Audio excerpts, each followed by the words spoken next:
नमस्कार, न्यूज 111 में आपका स्वागत है। मैं हूं आपके साथ खुशबू।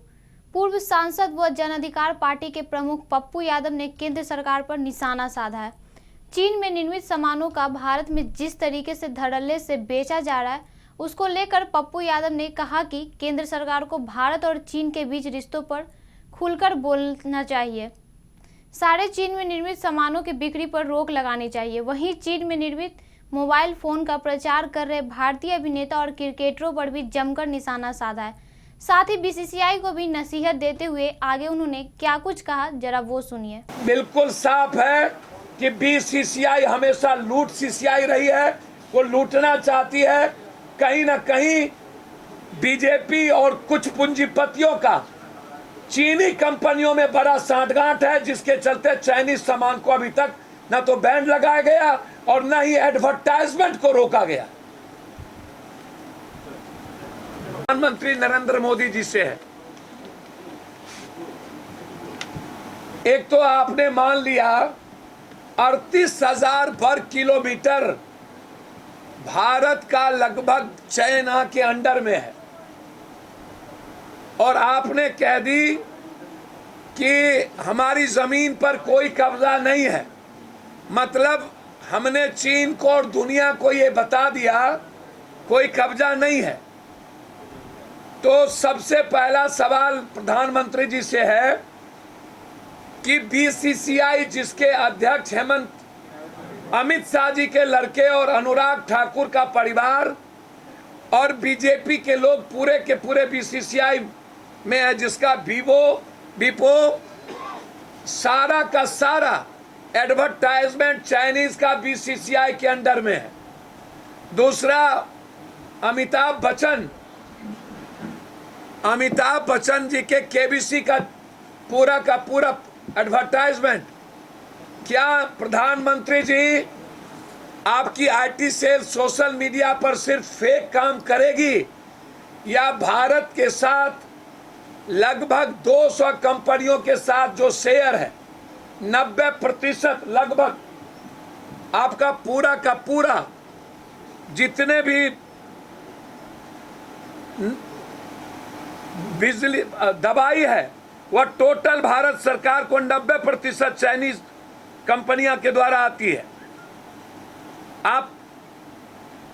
आपके बयान से एक सबूत के तौर पर पेश किया गया चीन के सरकार के द्वारा, और पूरी सोशल साइट पर ये वायरल है चाइनीज में और जापान अन्य जगहों पर, कि मोदी जी ने मान लिया मेरे पास। अब आप देखिए, solar panel 75%, pharma block drugs 69%, consumer durables 45%, pesticide 50%, input जो चीन का urea 10%, plastic 44%, leather 38%, सेरोमिक 37%, auto component 18%, tyre 30%, paper 17%, steel 17%। मतलब डायमंड भारत का जो चीन के साथ निर्यात है, diamond 36%, petrochemical 34%, cotton yarn 27%, sea food 22%, aluminium 1%, readymade garment. अब आप हमको बताएं, ये देश के करीब 90% खिलौना बाजार चीन का मार्केटिंग है, साइकिल बाजार में 50%, 80% मेडिकल उपकरण में चाइनीज के टोटल उपकरण है, 90% जीवन रक्षक दवाएं चीन से आता है, 95.54% $54 अरब 2019 में व्यापार हुआ था, और 18.84 अरब डॉलर भारत ने निर्यात किया था। इस पूरे कारोबार में भारत को कुल 58 अरब डॉलर का घाटा हुआ। 58 अरब डॉलर। क्यों चुप है?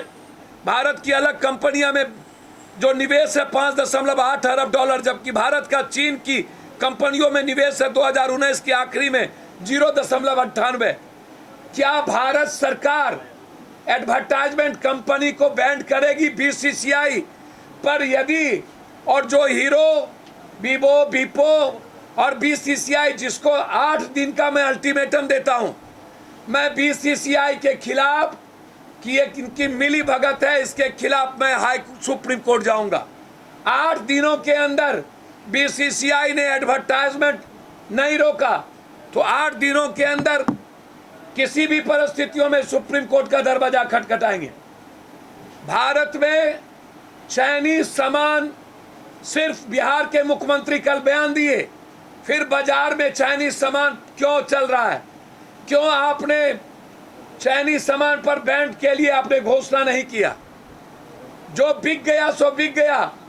भारत की जमीन पर चाइनीज सामानों को किसी भी परिस्थिति में चुनाव के पहले स्वदेशी और बाद में आत्मनिर्भर बनाने की बात करने वाले प्रधानमंत्री, लोकल और वोकल, क्या चाइनीज सामान के उत्पादन और कच्चा उत्पादन के बाद भारत कभी आत्मनिर्भर हो पाएगा? जब तक कि भारत अपने कच्चे उत्पादन को आत्मनिर्भर नहीं बनाएगा। तो इसीलिए हम किसी भी कीमत पर चाइनीज सामान को बिहार में बिकने नहीं देंगे। 8 दिनों के अंदर यदि दुकानदारों ने चाइनीज सामान से अपने को अलग नहीं किया तो पुरजोर इसका जवाब दिया जाएगा। तीसरा और अंतिम, अरबों खरबों रुपया खर्च किए गए। 71 में इंदिरा गांधी ने पूरी दुनिया को पॉलिसी के तहत साथ लाया और बांग्लादेश और पाकिस्तान को अलग किया था। 13 साल बीजेपी की सरकार को हो गई, 6 साल अटल बिहारी जी और अब 7 साल। 13 साल के अंदर जो सामरिक पॉलिसी थी, विदेश नीति थी, वह कंप्लीट कोलैप्स कर गया और चीन हमारे जमीन पर है, जो हम नहीं पूरी दुनिया देख रही है। 38,000 से ऊपर वर्ग मीटर चीन हमारे भारत पर है। नेपाल से लेके बांग्लादेश, ताइवान के इलाके में चारों तरफ से भारत को चीन घेर चुकी है और हम चीन के खिलाफ कोई कदम अभी तक नहीं उठा रहे। गृह मंत्री अमित शाह कहीं तो ऐसे ही तमाम खबरों के लिए बने रहिए न्यूज 111 के साथ। नमस्कार। बिहार और झारखंड की तमाम खबरों के लिए हमारे YouTube चैनल को सब्सक्राइब करें और बेल आइकन दबाना ना भूलें।